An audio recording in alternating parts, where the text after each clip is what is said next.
We're going to start with section 2.3 today. We'll learn about calculating the limits using the limit laws.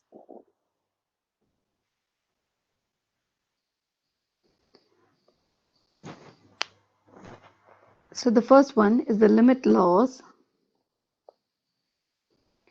Suppose that c is a constant and the limits of the function f of x when x is approaching a and the limit of the function g of x when x is approaching a, they do exist. Then we have the list of the properties. So you have limit of the sum of the function. You understand that the limit gets distributed to each of these functions and hence you have the term on the right hand side. Similarly, when you have limit of difference of the functions, the limit gets distributed to both the functions and you have these terms on the right hand side. Suppose you have a constant, this constant moves out and you have c times the limit of the function. Suppose you have limit of product of the functions, then you can distribute this limit to each of this function keeping the product sign the same. Then you have limit of division of functions, quotient of functions. So you distribute the limit to the numerator as well as the denominator, but provided you say that the limit of the denominator is not 0. This is similar to defining a rational number p over q, or like it's 1 over half, and you for sure say that this q, the denominator, cannot be equal to 0. Similarly, you see the example 2, the denominator is not 0 here, it cannot be equal to 0. Then you say that the number p over q should be the rational number, where p and q belongs to the set of all integers. Same thought, you say that the denominator limit cannot be equal to 0. Then you have limit of a function raised to n, and you can do the limit of the function itself, and the n goes after you find the limit. So n goes for both of the limit as well as the function. Limit of a constant is always the same. You cannot plug in the x value here. Limit of x when x approaching a, you plug in x equal to a and then you have a. Limit of x to the n, it's similar to the property 8, it's a to the n. Limit of nth root of x is nth root of a. These three properties are similar in a way that wherever you see, you're going to plug in x as a. And then you have limit of nth root of f of x. This nth root moves out and it's nth root of the limit of the function. This is similar to our property 6.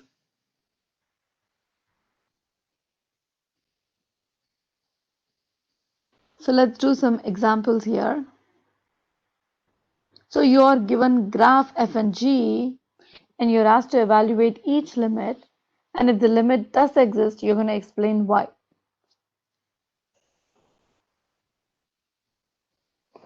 So in the first problem, you have limit x approaching to 2, f of x and g of x. So you will try to distribute the limit to each of the function limit x approaching to f of x plus limit x approaching to g of x.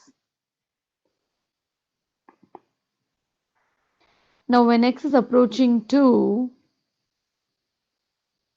you will read the value of the function, which is 2. So I'm going to write LHL, which is limit x approaching to minus f of x approaching 2 from the left is 2. Similarly, when x is approaching 2 from the right, you're going to define the limit as RHL, limit x approaching 2 plus f of x. So you read the functional value, this is also going towards 2, so it's 2.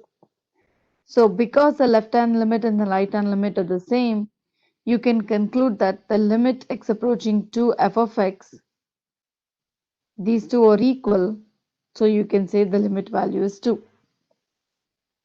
Now limit x approaching g of x when x approaching 2. So 2 is here. When x is approaching from 2 from the left, the value of the function is 0. When x approaching 2 from the right, the value of the function is 0. So you're going to say this value is 0 because the left hand limit is 0 and the right hand limit is also 0. So 2 plus 0, your answer is 2. In the next example, you have limit x approaching 1 f of x plus gx. You want to distribute this limit to each of the function. So you will write limit x approaching 1 f of x plus limit x approaching 1 g of x. When x is approaching 1, you read the f of x graph carefully. 1 is here. When x is approaching 1 from the left, you read the limit value is 1. And when x is approaching 1 from the right, still you read the limit value, it's 1. So the limiting value of the function is 1 from the left and right. I'm going to write it as 1. For the second function, when x is approaching 1, you're going to read the limiting value. The functional value, the left-hand limit becomes 2. You're seeing a curve going to the top, the limit value is 2. When x is approaching 1 from the right, the functional value is moving like this and you have the limiting value as 1. So in this case, you see that the left-hand limit is 2, but the right-hand limit is 1. And you see that they are not equal. So you're going to say the first limit value is 1, but the second limit did not exist. So 1 plus did not exist. So your final answer will be the limit does not exist. Let's write explicitly LHL is 1, RHL is 1. That's the reason we wrote the limit is 1. In the next example, you have limit x approaching 0 fx gx. So in the first step, you want to distribute the limit to each of the term, limit of the first function times limit of the second function. In each of these functions, you want to calculate the left-hand limit and the right-hand limit carefully. So read the graph. When x is approaching 0 from the left, the functional value is 0. And when x is approaching 0 from the right, the functional value is still 0. So the left-hand limit as well as the right-hand limit are both 0. So the limit of the function is 0. For g of x, you read the graph carefully. X approaching 0 from the left, the value of the function is 1.5. X approaching 0 from the right, the value of the function is still 1.5. So either ways, the value of the function is 1.5. LHL is also 1.5. RHL is also 1.5. So you're going to say this limiting value is 0 times 1.5. 0 times any number is 0. So value of the entire function, limiting function, will be 0. In the next example, you are given limit of the quotient function f over g when x is approaching -1. So you're going to write this as limit x approaching -1 f of x divided by limit x approaching -1 g of x. Calculate the left-hand limit and the right-hand limit in both the cases.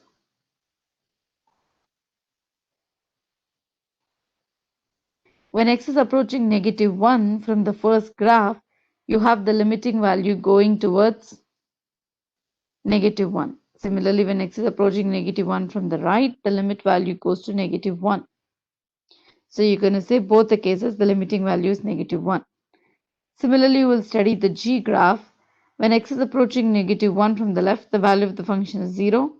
From the right, the value of the function is 0. So you're going to write this as 0 and 0.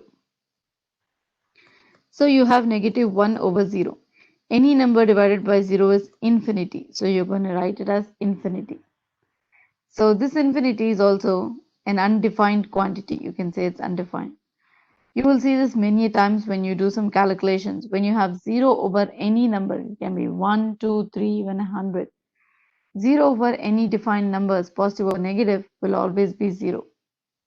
And you will also see this definition, say 1 over infinity. You're going to write this as 0. Or you will see an equivalent expression 1 over 0, which is infinity. Next, you have limit x cube f of x when x is approaching 2. So you will distribute the limit for each of the function, limit x approaching 2, x cube, limit x approaching 2, f of x. So this is 2 cube times f of x, which is 2. Evaluate f of x at 2, you get the answer as 2. So this is 8 times 2 and you get 16. Here's the calculation why I wrote 2 here. Limit of x approaching 2 f of x. F of x is the function which is from the graph, either when you move towards x approaching 2 from the left or right. We already discussed that here. I'm going to name this using double star.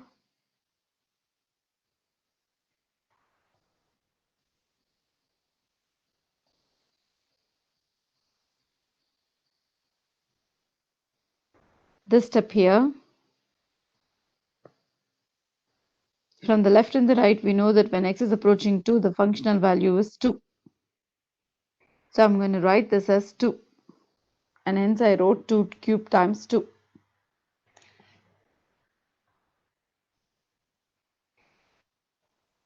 In the next example, you have limit x approaching 1, square root 3 plus f of x.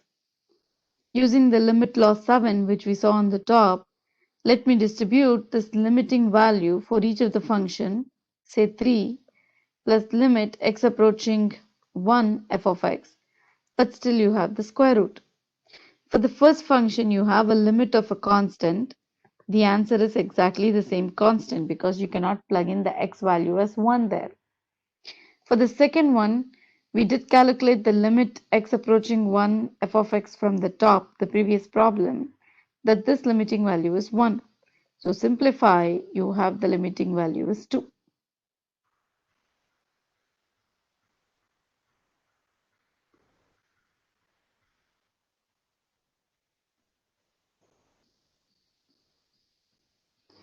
The next one, direct substitution property. If a function f is a polynomial or any rational function, and say a is in the domain of the function f, and you want to calculate the limit of the function f, you can distribute the x value inside the function and you have f of a. So evaluate the limit and justify each step by indicating the appropriate limit laws. Limit x approaching negative 2 of this function. So you can distribute the limit to every expression x approaching negative 2, 3x to the 4, limit x approaching negative 2, 2x squared, limit x approaching negative 2, negative x, limit x approaching negative 2, you have 1. Now that we know that the constant, limit of a constant times the function, the constant can be moved out. We're going to write 3 outside. And we're going to use the algebraic law where the distribution of x equal to negative 2 is possible. So I'm going to distribute this here. So this becomes negative 2 to the 4. Similarly, 2 is a constant. Limiting value of the function when x approaching negative 2 is negative 2 to the square. And then in the next step, I have a negative sign. The sign negative sign goes out. And when x is replaced by negative 2, I have the negative value for x. Limit of any constant is the same, so I'm going to write it as 1. So now let's simplify this. This is 3 times 16 plus 2 times 4 plus 2 plus 1. When you simplify, you have the answer as 59.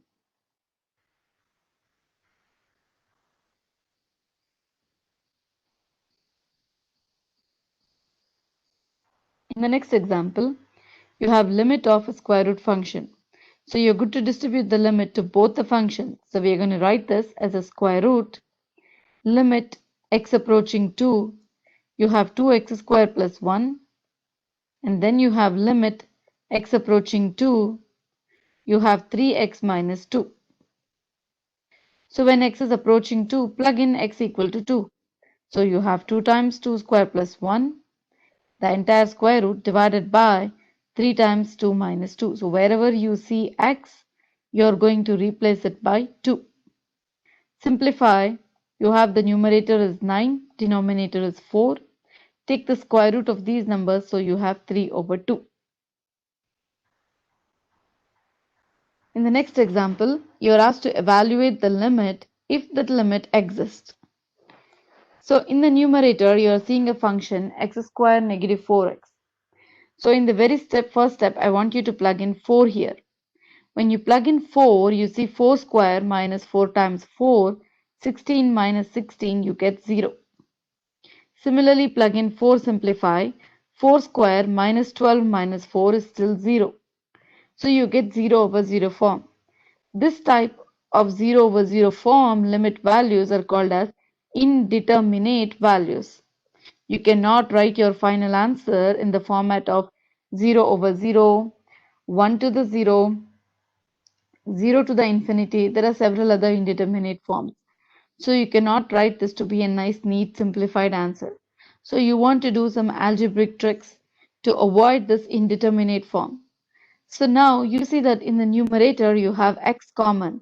X is a factor which is there in both the terms. So factor out x. If I factor x in the numerator, all I get is x times x minus 4. Similarly, the denominator is a quadratic expression. You're good to factor the denominator and you see that you get the factors x minus 4 and then x plus 1. Now having all these factors, you're good to write the limit of the expression x approaching 4. Now you see you have a product form. You see x times x minus 4, x minus 4 times x plus 1. Whenever you have the product of the terms in the numerator and product of the terms in the denominator, if you see the like terms, you're good to cancel them. So let me cancel x minus 4 and x minus 4. So all I have is limit x approaching 4, x divided by x plus 1. Now I want to plug in x equal to 4. So let me plug in x4 here and x4 here. So I get 4 over 4 plus 1, simplify, your answer is 4 over 5. Now you see that we did not get an indeterminate form. It's a nice, neat, finite answer. So this is the answer for the problem. In the next example, you have limit x approaching 0 of the given square root functions, a rational function. So very first step, you want to plug in x equal to 0. So let's do that. When you do that, you get 0 plus 1 root, which is root 1, which is still 1. So 1 minus 1 is 0. Denominator plug in 0, you get 0. So again, you're getting an indeterminate form, and we don't want an indeterminate form to be our final answer.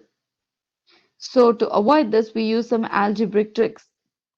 Whenever you have any square root function in this pattern, say you have a root a, negative root b, and then you have some other terms like 3. You always want to do this problem by rationalizing. Rationalizing means you will multiply by the similar irrational terms root a, root b with a change of sign. This time you will do with a positive sign. If it was negative, multiply by positive. Similarly, multiply in the denominator root a plus root b. So this is called as rationalizing technique. We're going to do this for this problem. So let us rationalize. I have a square root x plus 1, negative 1 in the numerator divided by x. So the multiplier which I choose should be similar to the numerator, x plus 1, 1. But this time it will come with a plus sign. It will not be a negative because you already have a negative here. See the mismatch of signs here, negative and positive. So whatever you multiplied in the numerator, write exactly the same term in the denominator, x plus 1, and then you have plus 1. And most likely when you rationalize, you will be seeing this difference of square formula. Suppose I have a square minus b square. I have a difference of the square terms. Whenever I have this, I'm good to write this as a minus b, difference of term, times the sum of the term a plus b. So do you see a pattern here which is a minus b times a plus b? You have root x minus 1 and then root x plus 1 plus 1. So this is of the form a minus b and then you have a plus b. So whenever you have a minus b, a plus b, you're good to multiply out and then FOIL it to have a nice simplified answer. Or you can use this difference of squares formula to write one neat step without foiling and showing all those algebraic steps. You're good to write this as a square minus b square. Now in the place of a, I have the square root term, root x plus 1, and then square it. And in the place of b, I have 1, so square it. So in the denominator, I have x times all this, so I'm going to write the same. X times root x plus 1, and then you have a plus 1. Now you want to check. You have a square of a square root term. A square of a square root is just the term, so write x plus 1. Similarly, you have one square. One square is just 1.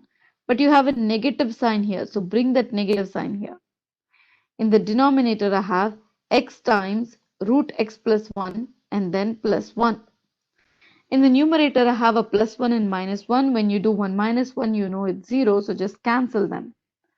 And now, once you cancel, you have this expression x divided by x times the root term plus 1. In the denominator, you have product of two functions. And one of the term is x, and the same x is in there in the numerator. So you're good to cancel these x. So you will have just 1 remaining in the numerator. Now it's a nice, neat, simplified form.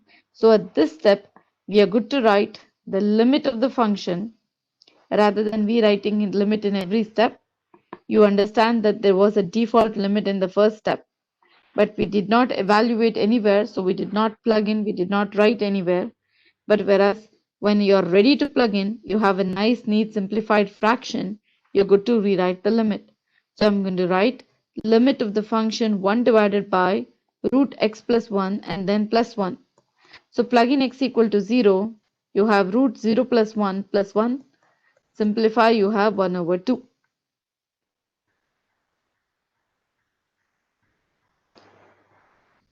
In the next example, you have 1/4 plus 1x and then 4 plus x. In the very first step, I want you to do this check by plugging in x equal to negative 4 in the numerator and x equal to negative 4 in the denominator. The fraction simplifies to 0 over 0 form, and you all understand that this is the indeterminate form. And we don't want such a form, 0 over 0 form, to be our final answer. So we do some algebraic tricks. So whenever you have a fraction like this with a different denominators in the numerator, you want to do some common denominator. If you want to do a common denominator, let me write the fraction as 1/4 plus 1x divided by 4 plus x. The limiting value is x approaching negative 4. I want to multiply x and again x, and this time 4 and 4. So these are the multipliers I'm going to choose. So to make the common denominator. So I have x plus 4 in the numerator, and the common denominator is 4x, 4 plus x. Now I'm going to write the limit in every step, x approaching negative 4. So you can rewrite this fraction as limit x approaching negative 4, x plus 4 divided by 4x. The term in the denominator, I can take this to the top, it's going to flip. I'm going to write 1 over 4 plus x. Suppose you have a fraction in this format, say a over b divided by c over d. You can always write this as a over b times d over c. When you take this to the top, you're going to flip it. That's what we did here. Now by flipping it, you see that we are able to cancel these x plus 4, the like terms. So all you have is limit x approaching negative 4, 1 divided by 4x. Plug in x equal to negative 4, you have negative 16.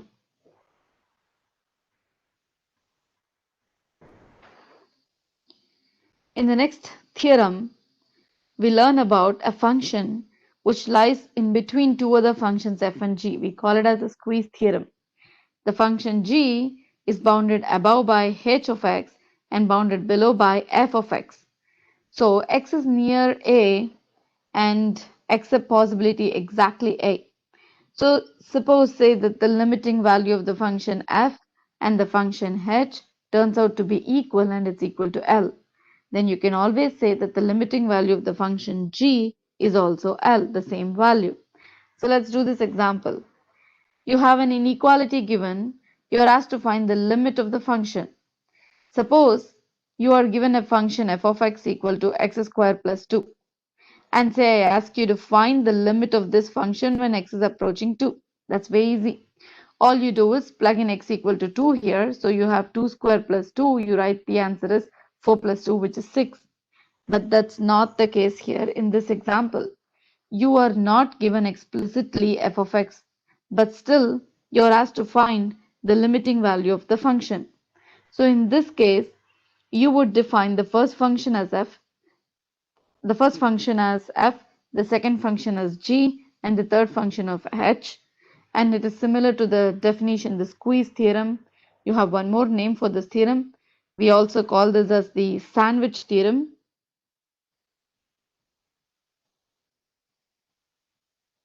Because one function lies between two functions, it's squeezed, or it's like a sandwich between f and g. And then we're going to do this. So first, I want you to find the limiting value of the function 4x minus 9 when x is approaching 4. Plug in 4, you have 4 times 4 minus 9. Simplify, you have 7. In the second step, I want you to find the limiting value of the function x squared negative 4x positive 7. This is 4 squared negative 4 times 4 positive 7. Simplify, you still get 7. You see that the extremes, the left and the right of the inequality, the limiting value is the same. They are equal, which satisfies this definition of the squeeze theorem. The limiting value of the first function f and the last function h, they are equal.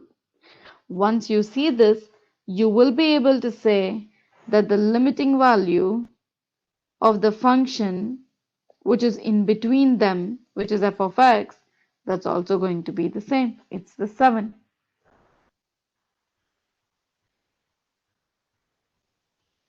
In the next example, you have a piecewise function and you want to evaluate each of these functions if the limit exists. The first problem says limit x approaching 1 minus g of x. So this is actually a reading problem. It all depends how well can you read this piecewise function. Now read x approaching 1 minus like this. Suppose you have 1. If I say x is approaching 1 minus, it's in this direction. This is called as x approaching 1 minus. There's one more way of reading this. You can also say that all these values are x less than 1. So you read the piecewise function carefully and choose the value which says that x is less than 1, which means it is x. G of x should be x itself. So I'm going to replace limit x approaching 1 minus, g should be just x. Now I calculate the limit. Though I have a 1 minus, in one of our previous limit lecture, you might be familiar, we don't plug in 1 minus. All we plug in is just 1 itself. Minus is something to do with the direction, but nothing to do with the plug-in. So write this as x, plug in x equal to 1, your answer is 1. Now let's do the next part. Limit x approaching 1 g of x. So to do this, you have two parts. Limit x approaching 1 from the left, which means minus. Limit x approaching 1 from the right, which is plus. So it's the left hand limit and the right hand limit of the function g of x. The first one here is LHL. The second one here is the RHL. You're trying to discuss what happens to this limiting value when it comes from the right and it comes from the left. Now let's read the function carefully. We did calculate limit x approaching 1 minus g of x. This is exactly this one on the top. We know the limiting value. It's 1. So I'm going to write the same from the top. This is from part 1 of the problem. I'm not going to repeat this. When x is approaching 1 plus g of x, x approaching 1 plus can also be read as all the x values greater than 1. So in the given piecewise function, you want to read the function which says x is greater than 1. And you're seeing that here. When x is greater than 1, the function is 2 minus x squared. So bring that function down, 2 minus x squared. The limit is x approaching 1 plus. Understand that you're not going to plug in any plus sign. So for the first time when you're learning this, I want you to rewrite it as 1 so that you understand that you are not plugging any plus sign. When x equal to 1, you calculate the limit and you have 2 minus 1, which is 1. So now you see that the left hand limit and the right hand limit, they are the same. Both are equal to 1. So the left hand limit and the right hand limit is equal to 1, which means you can say the limit of the function x approaching 1 g of x, this was your second part question, the answer is 1. In the next example, limit x approaching 2 minus g of x. As soon as you read this 2 minus, you have to read this as x less than 2, approaching 2 from the left, which means x is less than 2. So write this limit x approaching 2 minus g of x. So read the g of x carefully. For x less than 2, we have 2 minus x square as the function. So write 2 minus x square. Plug in x equal to 2, so you have 2 minus 2 square. Simplify, you have 2 minus 4, which is negative 2. Again, understand, when I plug in, I don't plug in 2 minus. Minus is something to do with the direction, but my plug-in should be exactly x equal to 2. Limit x approaching 2 plus g of x. So this is limit x approaching 2 plus. 2 plus can also be read as x greater than 2. So the given function will be x minus 3. So when you plug in the limit, you have 2 minus 3 and it is negative 1. The last one, limit x approaching 2 g of x. So you want to calculate the left hand limit and the right hand limit when the limiting value x is approaching 2. This is your part 3 of the problem. You saw that the left hand limit is negative 2. And the part 4 of the problem, you see the right hand limit is negative 1. For sure, they are not equal. So all you can say is the limit x approaching 2 g of x does not exist. This is our part 5 of the problem. So we're going to end this lecture here.